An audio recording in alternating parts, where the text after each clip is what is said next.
Bom dia, meus irmãos. A graça e a paz do Senhor Jesus Cristo esteja com todos vocês. Amém? Bom, vamos lá. Deixa eu fazer uma pergunta para você.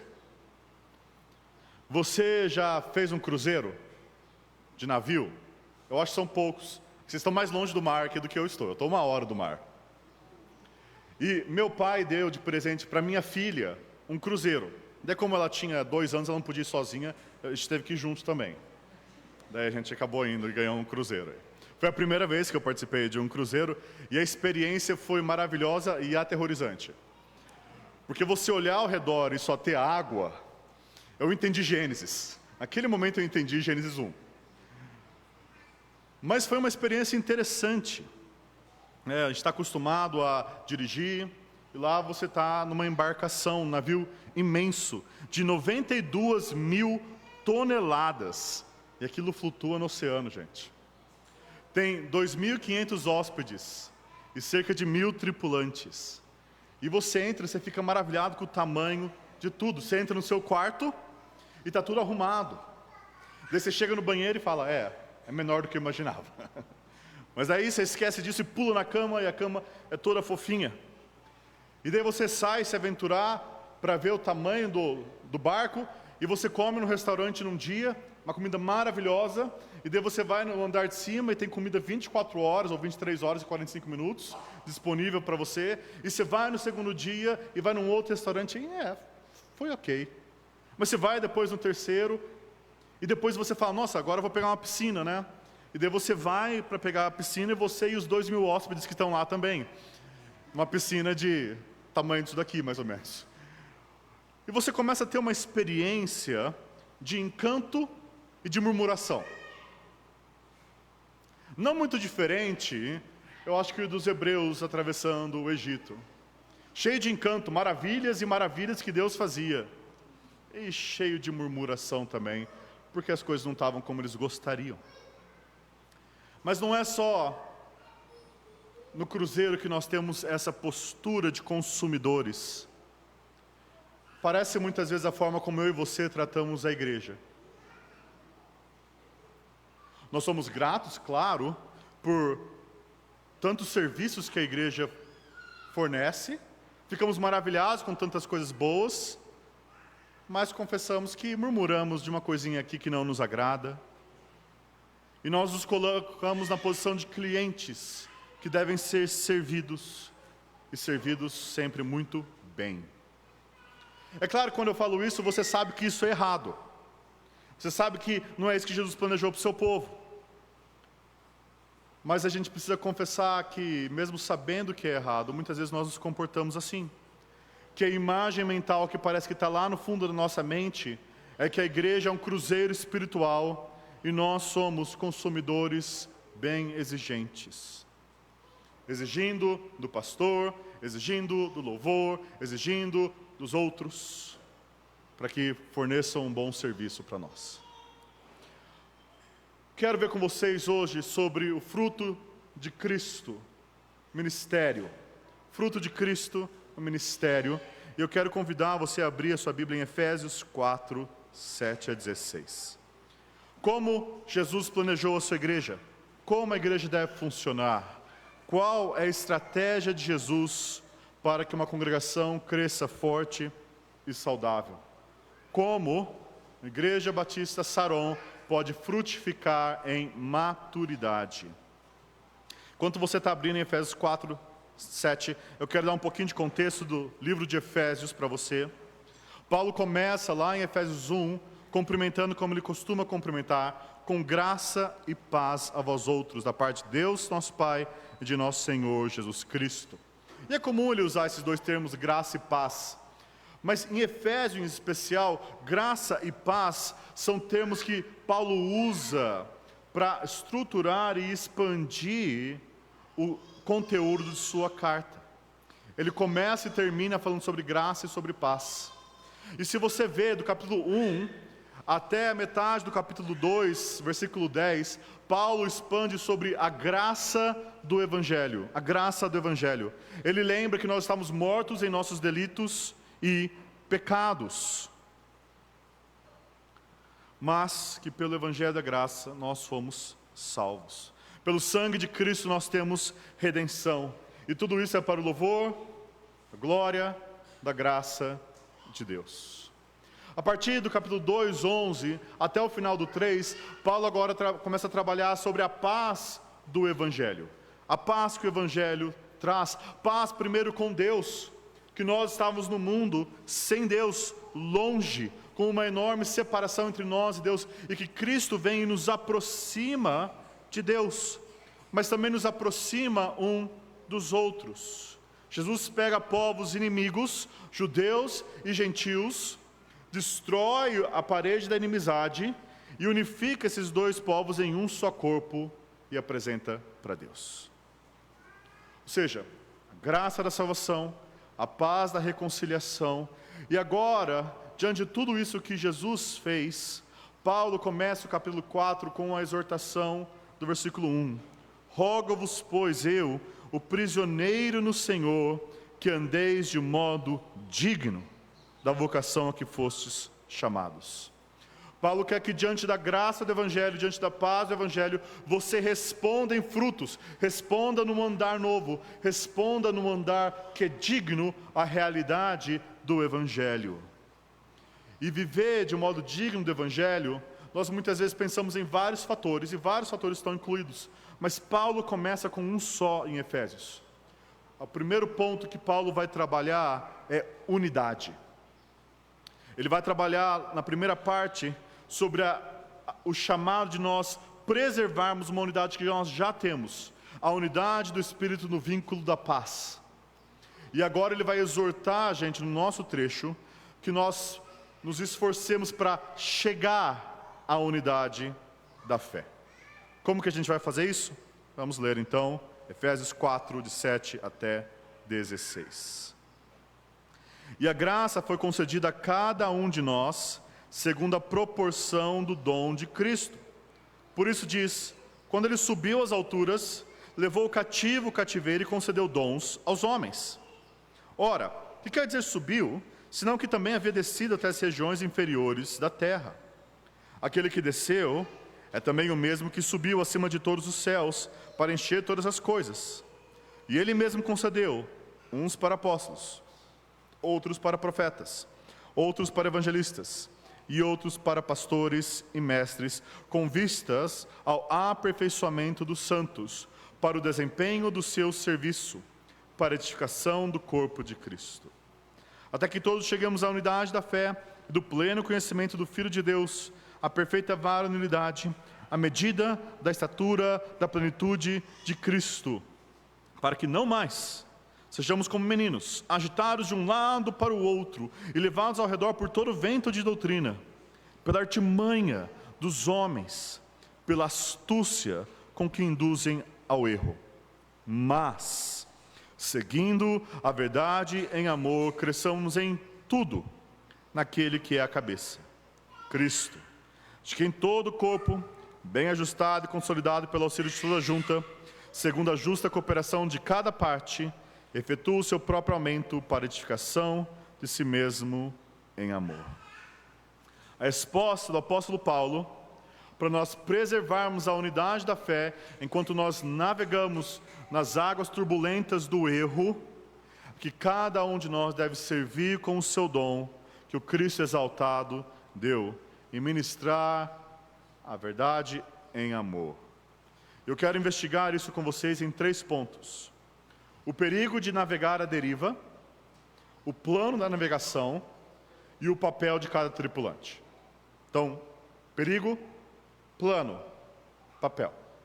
Perigo, plano, papel. E comecemos então com o perigo de navegar à deriva.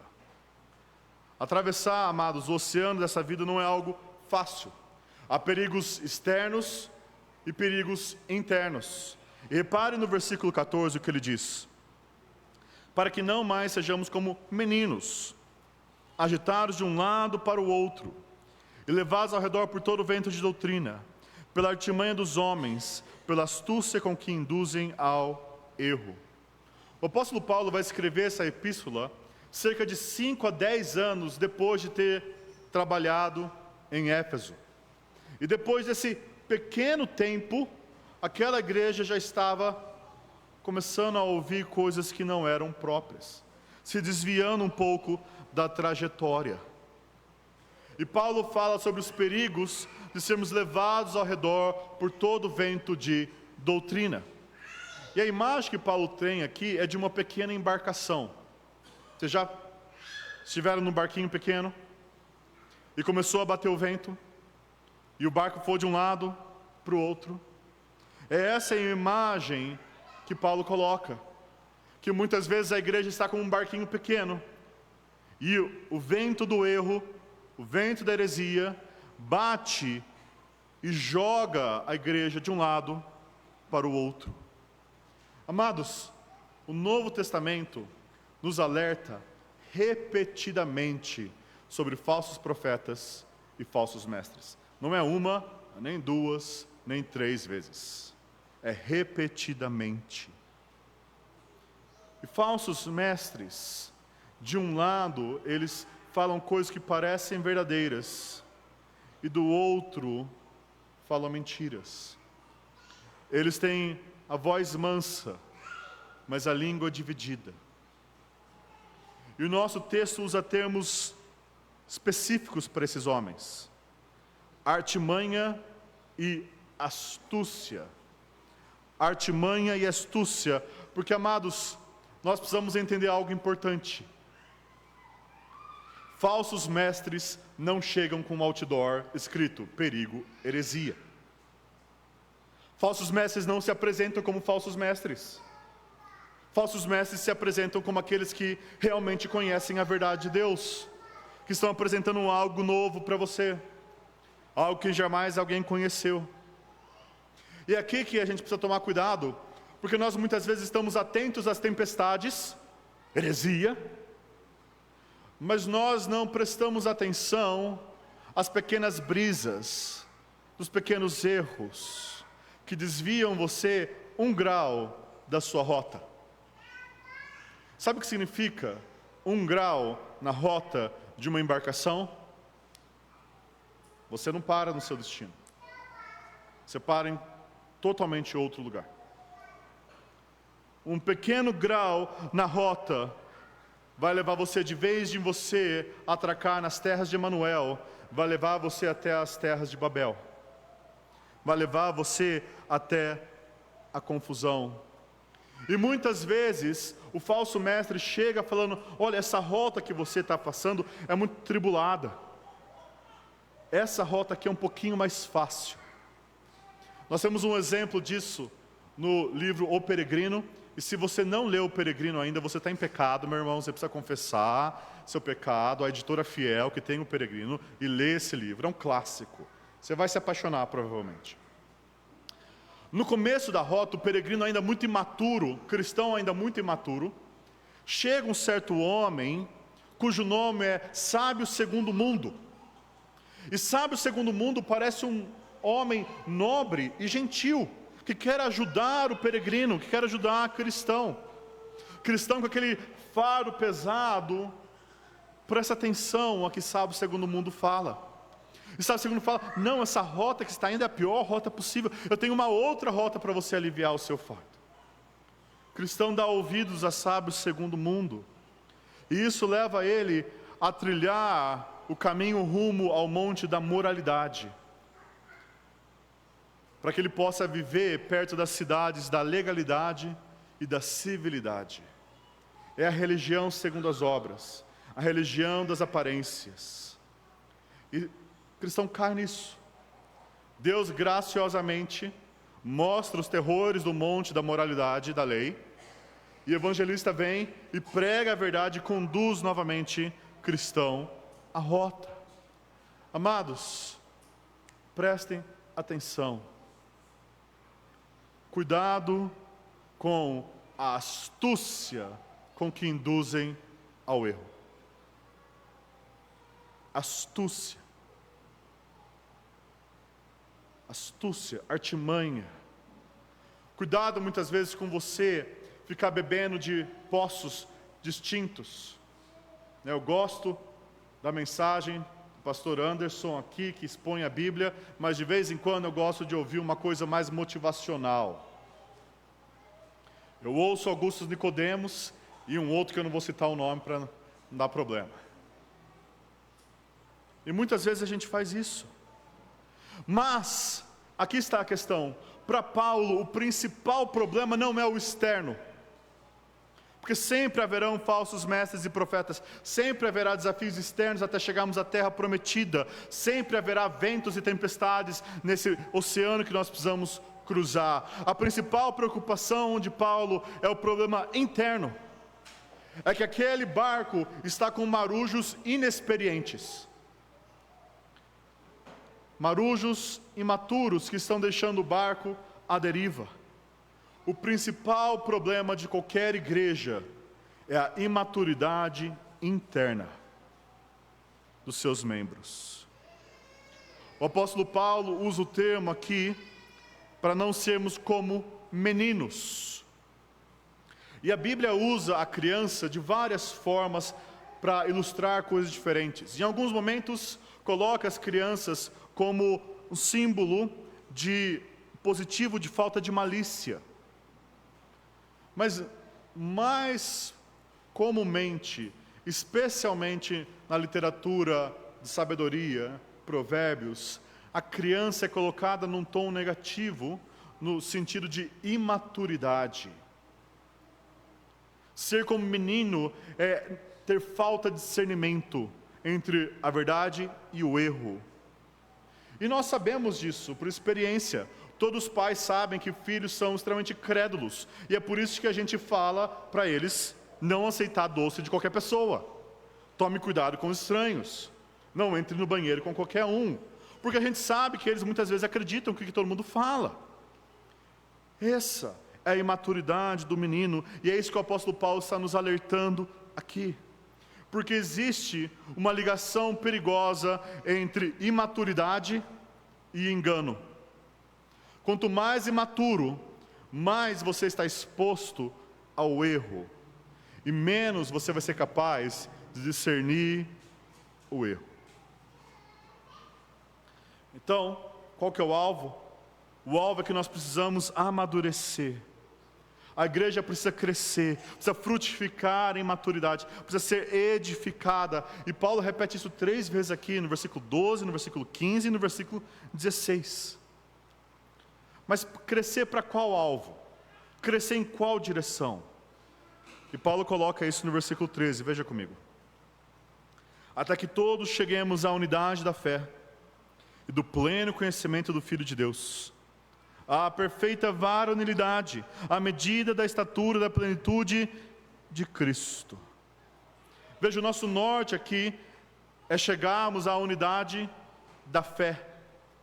É nós chegarmos ao cume, todos juntos, da fé que nos foi transmitida. Essa fé que o apóstolo Paulo fala no versículo 5, que já foi passada de uma vez por todas aos santos. Que nós precisamos crescer nela, chegarmos à unidade da fé. Nós precisamos renovar, amados, nossa mente diariamente com a palavra de Deus, para nós não nos conformarmos com este mundo, mas termos o pleno conhecimento do Filho de Deus. E agora Paulo vai contrastar a imaturidade do menino com o varão perfeito. Com o varão perfeito. E você pode ver, amados, que o varão perfeito colocado aqui é Cristo Jesus. Nós somos chamados a chegar à plenitude da maturidade de Cristo. Então, se você fosse colocar numa escala, quão maduro Cristo é? Onde você colocaria? Aqui? Aqui? Aqui? Mais alto que Caleb? É essa a estatura que Paulo está falando que nós precisamos alcançar. A própria imagem do Filho de Deus, como varão perfeito, como o homem maduro, como o homem ideal, como o segundo e verdadeiro Adão. É essa estatura que nós devemos chegar. É essa que é a unidade da fé. Mas perceba como Paulo liga o nosso crescimento nisso com a verdade. Amados, Nenhuma igreja vai genuinamente crescer se ela estiver fundamentada na mentira. Ela pode crescer de muitas formas. A mentira atrai multidões, lota estádios. Mas o povo de Deus realmente crescer em estatura e semelhança de Cristo é somente com a verdade. Afinal, amados, a gente precisa entender que números não impressionam o Deus que das pedras pode dar filhos a Abraão. Números não impressionam a Deus. Jesus impressiona a Deus. Esse é meu filho amado em quem me comprazo. É isso que Jesus vem nos mostrar. É isso que Deus quer para o seu povo, para que seja igual Jesus. Ou seja, nós precisamos crescer na unidade, na verdade. Porque muitas vezes, amados, nós separamos unidade de verdade. Nós abaixamos a verdade para aumentar a unidade. E para Deus essas coisas nunca estão separadas. Porque Cristo é a verdade e é o corpo, um só corpo, uma só verdade, é Jesus. Não se separa a verdade que Deus uniu. Porque estar unido no erro tem um nome na Bíblia: Babel. É o homem unido no engano. E a unidade, na verdade, na Bíblia também tem um nome: Cristo.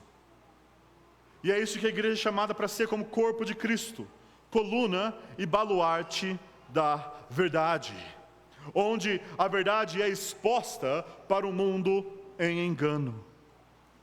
E conforme nós crescemos nessa verdade, nós nos tornamos cada vez mais parecidos com Cristo Jesus.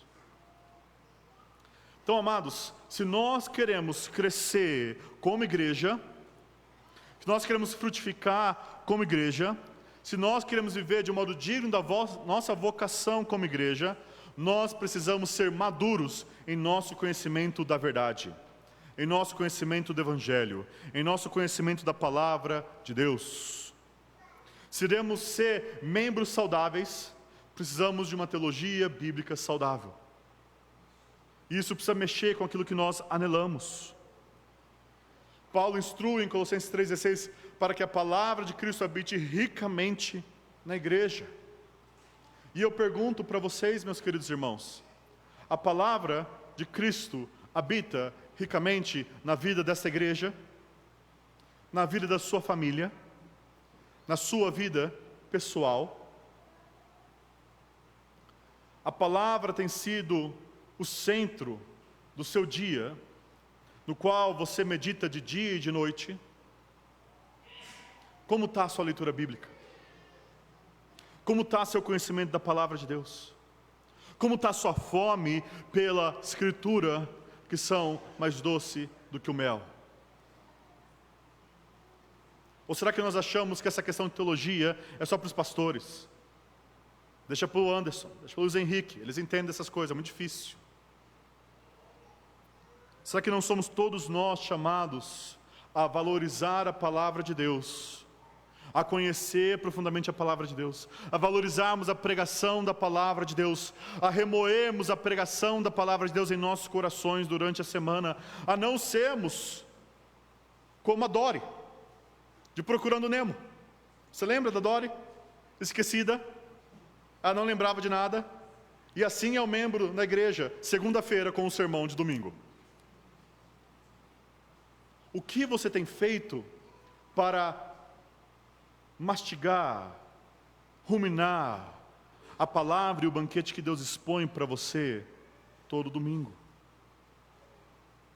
E amados, essa deve ser uma preocupação de todos nós, porque falsos profetas e falsos mestres, como lobos, sempre atacam as ovelhas mais fracas. Não basta nós só nos preocuparmos com aqueles que estão na formação ministerial, com aqueles que estão mais avançados. Amados, se somos uma corrente unida, o elo mais fraco é onde o diabo vai atacar. E nós precisamos então estar preocupados com cada um de nós e nosso crescimento na palavra de Deus. Igualmente, amados, nós precisamos que a nossa vida seja guiada pela constelação da Escritura e que o Evangelho seja a estrela mais forte que aponta o nosso norte. Nossas decisões precisam ser guiadas pela sabedoria da Escritura.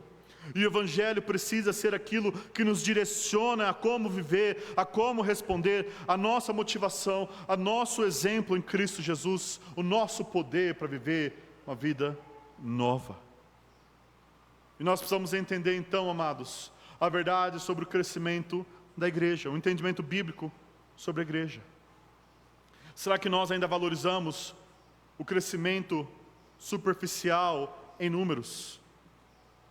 Será que nós ficamos frustrados e invejosos quando vemos igrejas crescerem e talvez a nossa não cresceu tanto? Será que temos medido as coisas pelos padrões mundanos? Ou temos visto que o alvo de Cristo é que a sua igreja seja como Ele? Será que a imagem de Cristo, amados, é a bússola da sua igreja e da sua vida? Ou será que estamos buscando conforto num cruzeiro? Será que nós almejamos para esta igreja que ela cresça a imagem de Cristo à custa do nosso sacrifício? Ou que ela cresça em conforto para valorizar a nossa comodidade?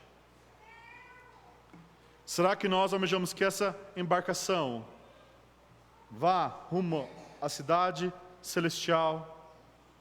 Ou queremos atracar no porto dos nossos prazeres? Amados, se a imaturidade é tão perigosa então para a igreja, saiba que Jesus desenvolveu um plano para lidar com isso. Como que o barquinho vai ser agitado pelas ondas de um lado para o outro? Esse é o nosso segundo ponto que nós vemos, o plano de navegação do nosso capitão Jesus. E é isso que Jesus fez ao capacitar e presentear a sua igreja. Veja o versículo 7. Efésios 4, 7. E a graça foi concedida a cada um de nós, segundo a proporção do dom de Cristo. Por isso diz, quando ele subiu às alturas, levou o cativo o cativeiro, e concedeu dons aos homens. Ora, o que quer dizer subiu? Senão que também havia descido até as regiões inferiores da terra. Aquele que desceu é também o mesmo que subiu acima de todos os céus, para encher todas as coisas. Paulo aqui está citando o Salmo 68. E é um salmo que reflete sobre a vitória de Deus. Ele lembra sobre a vitória de Deus no passado, e clama pela vitória, e aponta para a vitória de Deus no futuro. Lembra como Deus resgatou os cativos do Egito e os levou para Jerusalém. E aponta para o futuro, onde os reinos da terra cantarão a Deus. E Paulo vê nesse salmo uma profecia do Messias, a exaltação de Cristo. Esse salmo aponta profeticamente para a vitória final de Deus em Cristo Jesus e a inclusão dos povos da terra. Porque Jesus Cristo, amados, Deus homem, Ele desce à terra, Ele vive uma vida perfeita, Ele anuncia o reino e a vitória de Deus, Ele morre na cruz pelos nossos pecados, e Ele é então sepultado, e Ele desce às regiões inferiores da terra, o sepulcro, morto, não aparentemente morto, só que esse que desceu às regiões inferiores da terra é o mesmo que subiu, ele ressuscita ao terceiro dia, e ele é exaltado à destra de Deus, acima de todos os céus, para tudo encher e tudo governar. Esse é o nosso Senhor. E o nosso Senhor, então, Ele traz reconciliação entre povos. E normalmente Paulo enfatiza a reconciliação baseada na cruz. Mas aqui a ênfase não é tanto a cruz, a ênfase é a ressurreição. A ênfase é a exaltação de Cristo. A ênfase é que o Messias, triunfante, ao conquistar a batalha, ele recebe cativeiro para si, ele recebe homens como dons para si, ele recebe toda a bênção de Deus, do qual só ele é digno. Mas daí, como um capitão generoso, que venceu a batalha por nós, ele distribui os espólios da sua vitória para o seu povo. Ele e nele nós somos abençoados com todas a sorte de bênção espiritual nas regiões celestiais em Cristo Jesus. Jesus distribui graça e dons, ele envia o seu Espírito, a sua própria vida para habitar em nós, e o Espírito nos capacita com graça, com dons. O texto diz que ele concede graça a cada um de nós, segundo a proporção do seu dom, para que a igreja seja edificada. E os primeiros dons que Paulo trabalha aqui, você pode ver no versículo 11.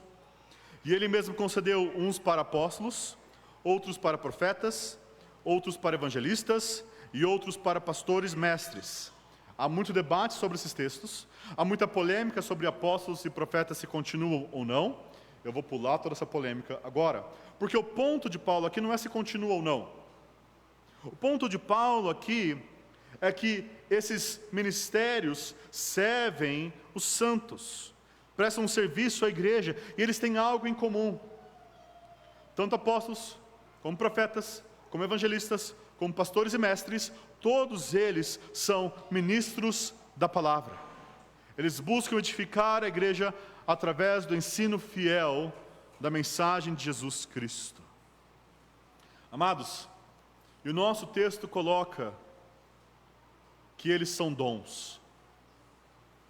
Não só o apostolado, mas o apóstolo. Não só o pastoreio, mas o pastor. Eles são chamados e capacitados por Cristo como presentes para a igreja. Pastores mestres são um presente para a igreja. Eles são capacitados e chamados para servirem como subpastores do pastor e bispo da nossa alma, cuidando do rebanho que Cristo lhes confiou. E amados, essa é uma responsabilidade imensa. Prestar conta por cada nome no hall de membros diante de Jesus. E é isso que o pastor Anderson e o pastor Luiz um dia vão estar diante de Jesus Cristo e dar conta de cada nome da membresia dessa igreja, assim como eu vou dar conta por cada nome da membresia da minha igreja. É uma grande responsabilidade e é um grande privilégio. Amados, esse é um grande fardo que muitas vezes vocês, ovelhas, e eu falo como um pastor, talvez em defesa da sua própria casta, por assim dizer, às vezes não entendem o peso que é sobre o coração de um pastor. Parênteses. Eu lembro que eu estava estudando um texto de 1 ou 2 Timóteo para apresentar um curso de exposição bíblica. E o meu texto falava sobre Paulo chamando Timóteo a participar dos seus sofrimentos do ministério. E era assim que eu li, assim que eu apresentei.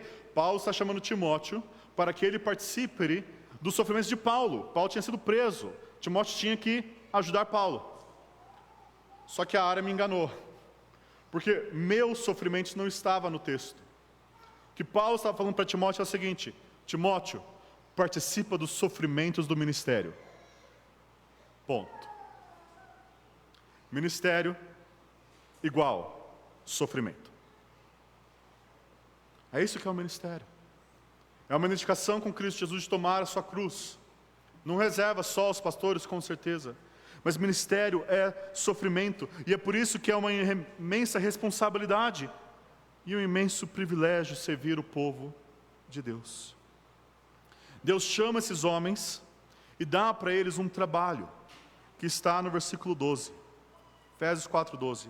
Com vistas ao aperfeiçoamento dos santos, para o desempenho do seu serviço.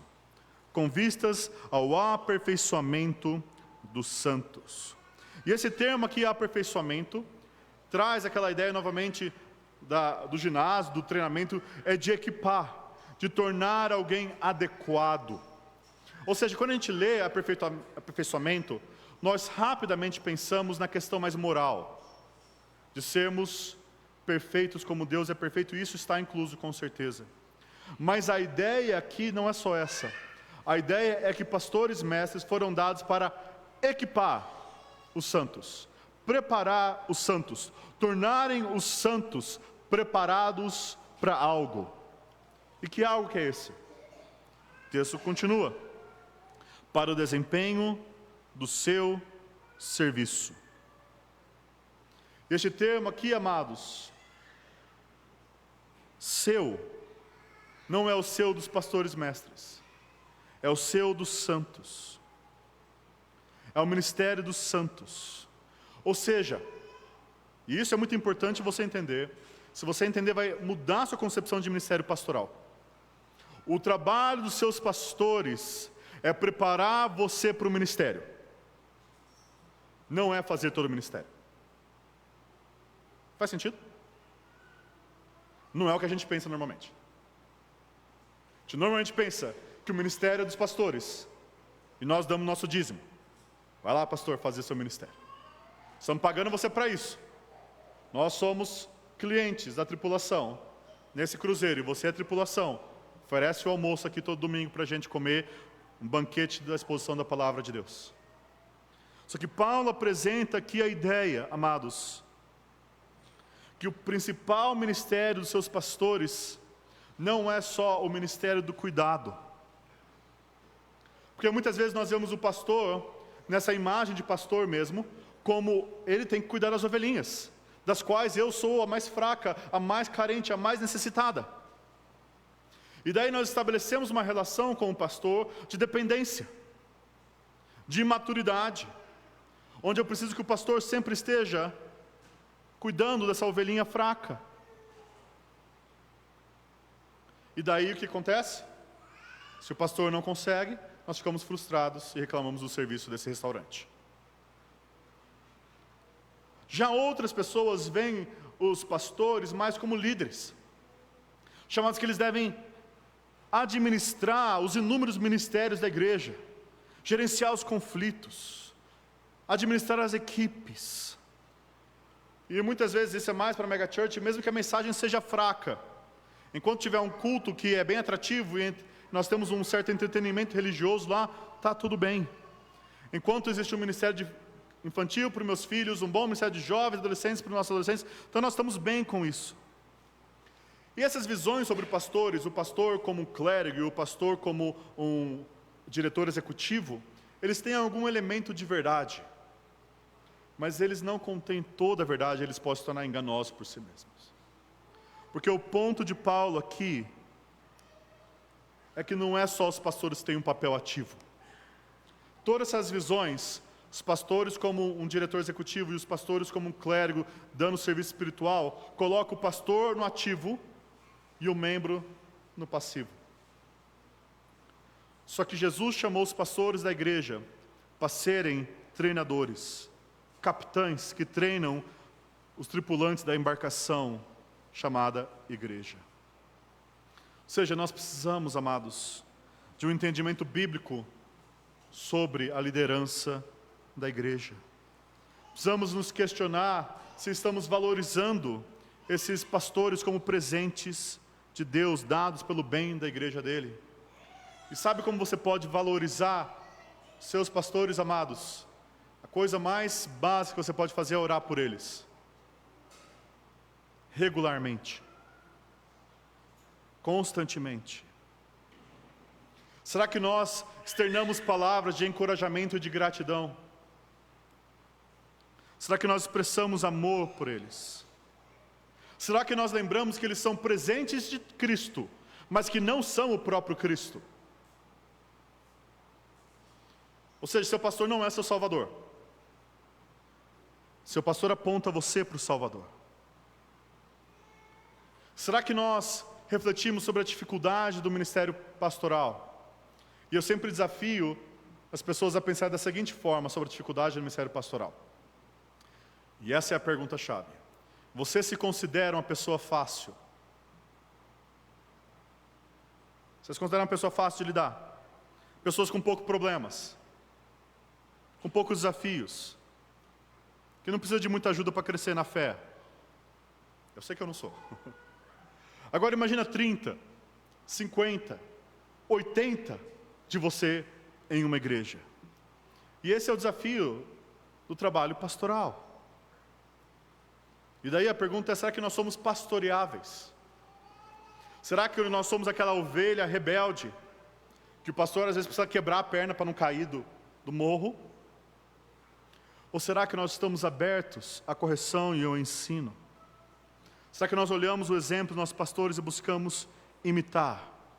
Será que nós aliviamos o fardo do ministério pastoral, tomando a iniciativa de expor as nossas questões e os nossos desafios, os nossos dilemas, e não esperando que o pastor tenha uma bola mágica, que ele veja, membro X está com esse problema, deixa eu ir lá ajudar. Será que nós entendemos que o papel dos nossos pastores é nos treinar para que nós possamos desenvolver o nosso papel? E esse é o nosso próximo ponto, o terceiro ponto, o papel de cada tripulante. Veja o versículo 12 aqui, por favor.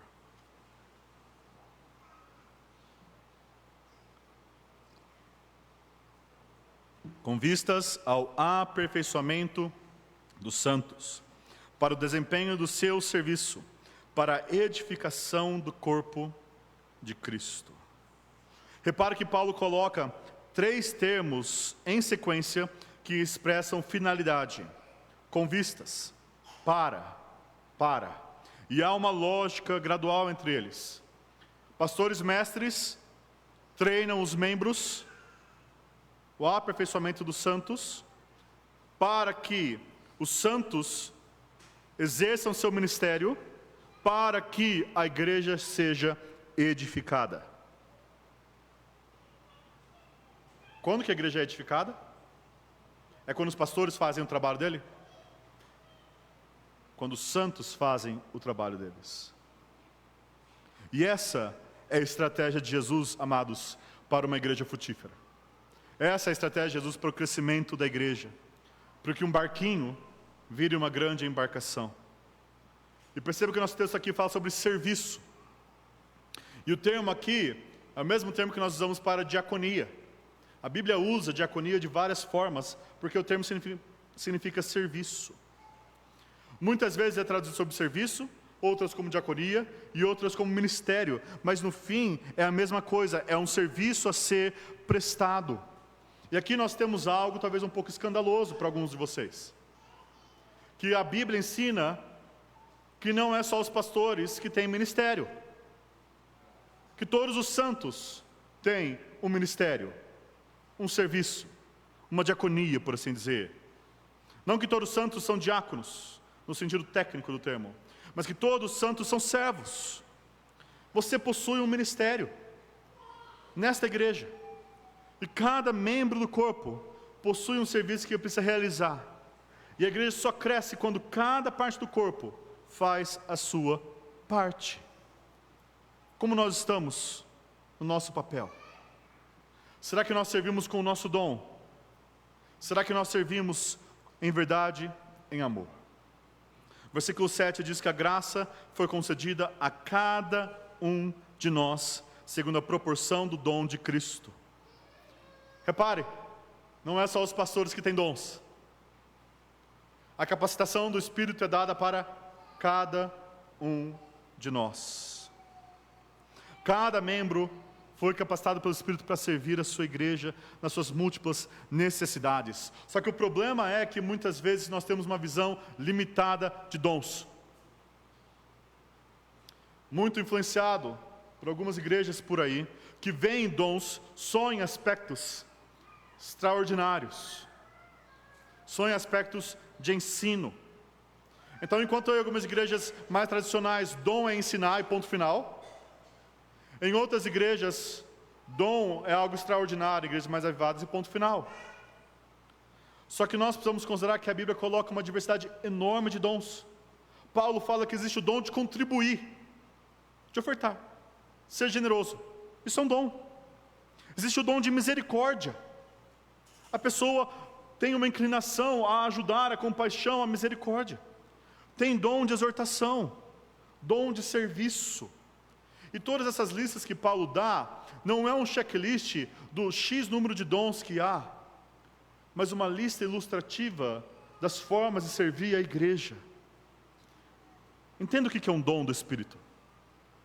Se há uma necessidade na vida da igreja, uma necessidade real, para a igreja crescer e ser como Cristo, o Espírito Santo capacita alguém para fazer algo, para suprir essa necessidade, para suprir esse ministério, para suprir esse serviço. E isso muda a nossa perspectiva, porque em vez da gente pensar, não, eu não sei qual é o meu dom, então eu não vou servir, nós pensamos, aonde há uma necessidade, é lá que eu vou servir. E daí eu ajudo aqui, ajudo ali, e depois eu começo a perceber que naquele lugar que eu comecei a ajudar, começou, parece que dá certo, eu gosto de fazer aquilo, as pessoas parecem ser abençoadas, achei meu dom. E também nos ajuda a evitar a ideia de que eu só sirvo com o meu dom. Músicos, que vocês não pensem assim, hein? Sempre é músico, né? Eu também sou músico, então posso falar. Às vezes a gente pensa, não, eu só trabalho o meu dom. Como se o seu dom fosse um holofote sobre o que você deve fazer. O seu dom é uma das áreas de serviço que Jesus te deu. Eles servem a igreja. Os dons não são oportunidade de brilhar, seja em qualquer um dos lugares. E se nós pensamos assim, o meu dom é o meu holofote, nós estamos totalmente fora da rota que Jesus pensou para a sua igreja. Além de nossos dons, nós temos uma outra forma de servir que esse texto diz. Veja o versículo 15. Mas seguindo a verdade em amor, cresçamos em tudo naquele que é a cabeça. Como que nós crescemos em tudo naquele que é a cabeça? Seguindo a verdade em amor. Vou repetir de novo, ver se vocês estão acordados. Como que nós crescemos a imagem de Cristo Jesus? Seguindo a verdade em amor. E é bem interessante isso. Porque Paulo vai contrastar seguir a verdade em amor com os homens maliciosos, os falsos mestres. Se enquanto eles ensinam o engano, nós precisamos seguir a verdade em amor. Sermos firmes na verdade e firmes no amor. E agora veja que Paulo traz verdade e amor. E nós raramente colocamos essas coisas juntas. Nós muitas vezes agimos como se tivesse os irmãos da verdade e os irmãos do amor. Não sei se você já viu. Os irmãos da verdade amam quando Paulo fala que nós não podemos fazer nada contra a verdade, senão a própria verdade. Adoram a frase de Lutero, a paz se possível, a verdade a todo custo. É aqueles que eu falo a verdade a quem doer. E você tem os irmãos do amor. Aqueles irmãos do, deixa disso. Aqueles irmãos que citam Paulo e falam, não, o saber ensoberbece, mas o amor edifica. E Paulo ficaria atônito com a igreja assim. Paulo falaria que Deus uniu, não separe o homem. Amor e verdade estão juntos.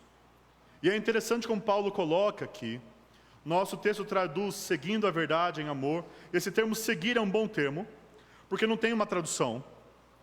A tradução mais literal seria um neologismo, uma palavra nova. Seria verdadejando em amor. Verdadejem em amor. O que isso significa? Paulo quer que nós sigamos a verdade nas nossas palavras, comunicar a verdade, e nas nossas ações, viver a verdade. Não ser astuto, malicioso, ser quem a gente realmente é em Cristo Jesus. Não agir de forma enganosa no nosso comportamento e nas nossas palavras. Ou seja, verdadejar em amor para Paulo é uma coisa só. É comunicar com nossa vida e com nossas palavras a verdade de Deus em amor ao próximo. E aqui nós temos algo importante também. Porque se todos vocês são chamados a comunicar a verdade, vocês não só têm um ministério, vocês também têm um ministério da palavra. Todos vocês. Não é só o pastor. O pastor possui um ministério especial da palavra. Eles são separados para esse fim. Eles ensinam com autoridade, como aqueles que Cristo separou. Mas todo cristão possui o ministério geral da palavra, onde todos nós somos chamados a comunicar as verdades do Evangelho uns aos outros. E é isso que Paulo ensina em Colossenses 3,16. Habite ricamente em vós a palavra de Cristo, instruí-vos e aconselhai-vos mutuamente em toda sabedoria, louvando a Deus com salmos e hinos e cânticos espirituais, com gratidão em vosso coração. Como que a palavra de Cristo habita ricamente em nós? Em nossa igreja? Quando todos, e não só os pastores, são chamados a instruir uns aos outros na fé, a aconselhar uns aos outros com sabedoria e a cantar as verdades do Evangelho. Já pensou isso? Quando você está aqui no momento de louvor, cantando as verdades da palavra de Deus, você está edificando a igreja e a palavra de Cristo está habitando ricamente no meio de vocês. Quando você se reúne com o irmão para exortá-lo, e amados, exortação é encorajamento, tá? Exortação não é bronca. O termo exortação é encorajamento. Quando você se reúne com o seu irmão para encorajá-lo, você está sendo um ministro da palavra, no sentido geral. Quando você aconselha alguém com a palavra, você está sendo um ministro da palavra de forma geral, e isso é chamado de todos vocês. Mas pastor, eu não sei o que eu vou falar. É para isso que Deus te deu o treinador, é para isso que deu os pastores para vocês, para que vocês entendam como vocês são chamados a crescer para poder servir. Então, como nós vamos ser membros saudáveis, amados? Será que nós vamos ter uma membresia de igreja saudável se nós nos recusamos a servir com aquilo que Jesus nos capacitou? E será que nos recusamos a servir a palavra em amor, nos envolver nas vidas dos nossos irmãos? Uma coisa para vocês pensarem. Na igreja, quem não faz nada, a gente pensa que não atrapalha. Não faz nada, não atrapalha. Mas em uma embarcação, amados, quem não faz nada é peso morto. Coloca em perigo todos os passageiros. E isso é especialmente verdade quando na igreja você tem uma pequena parcela sobrecarregada e uma grande parcela só desfrutando. Nós não somos um cruzeiro de prazeres. Nós somos uma embarcação onde todos estão servindo. Será que nós entendemos então que o papel de ajudar o irmão mais fraco, de discipular o imaturo, também é meu? Será que eu entendo que quando tem alguém passando por uma crise, eu também sou chamado a ministrar? Deixa eu trazer uma ilustração lá da igreja que eu estagiei, a Igreja Batista do Capitólio, do pastor Mark Dever.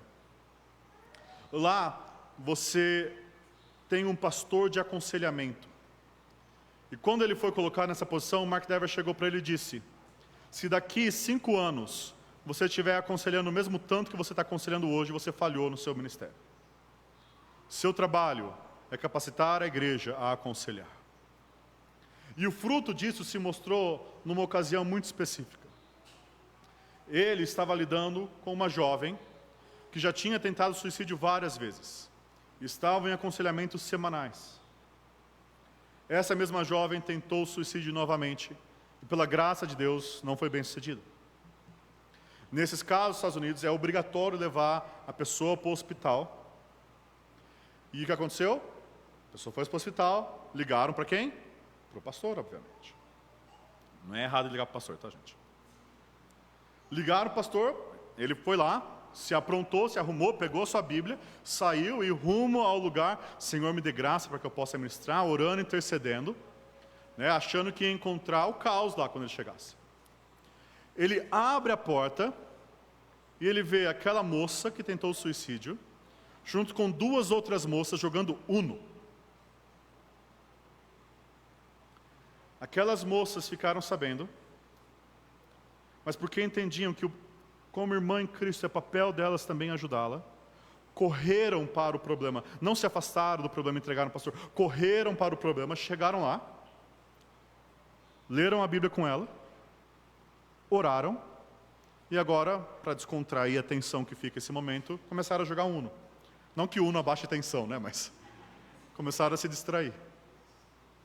Você percebeu a diferença de posição?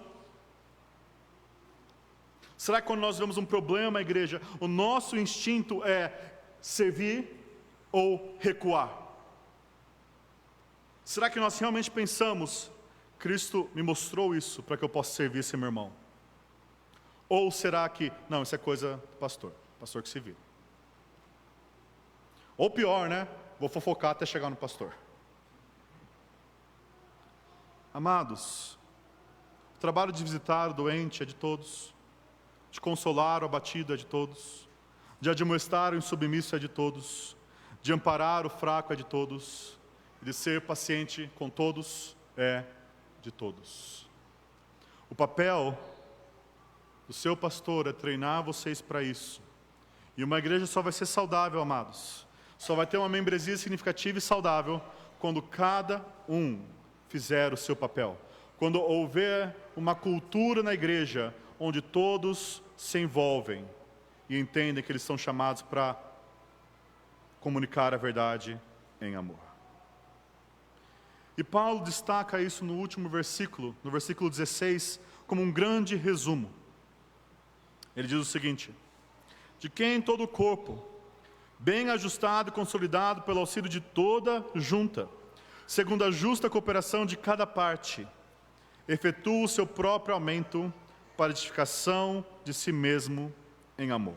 Veja como Paulo belamente resume tudo o que ele falou até agora.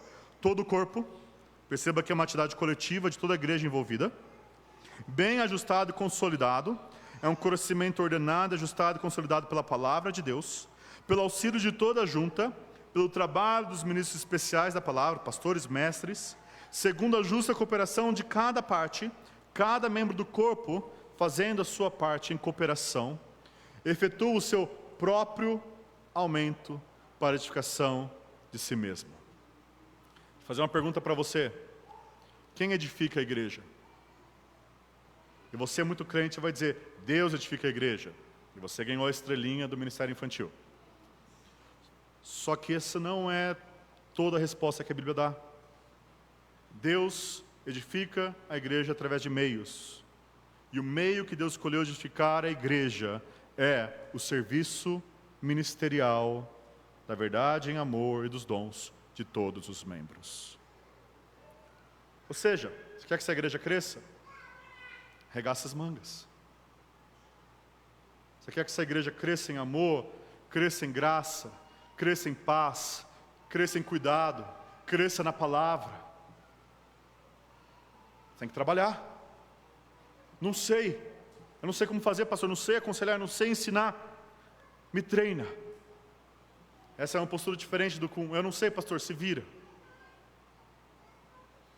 Então eu quero desafiar vocês, meus amados, a pensar isso.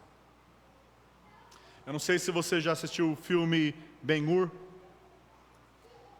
Tem uma cena no qual ele está escravizado e ele está num barco, uma galé, né? Ele está na galé ou na galera, que era a parte de baixo do barco, onde você tinha todos os escravos segurando o remo, 2 ou 3, o remo era pesado,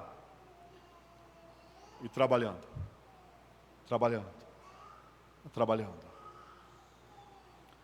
Nós não somos escravos numa embarcação de um senhor mau, mas nós somos servos de um rei compassivo. Amados, a motivação para fazermos tudo isso é o que Paulo coloca no núcleo. Jesus está exaltado à destra de Deus, capacitando a sua igreja para ser como Ele.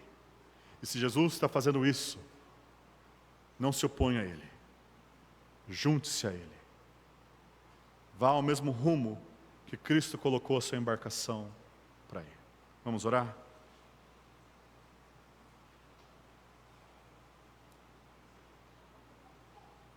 Senhor, quando pensamos sobre o trabalho que precisamos realizar, muitas vezes nosso coração se enche de medo.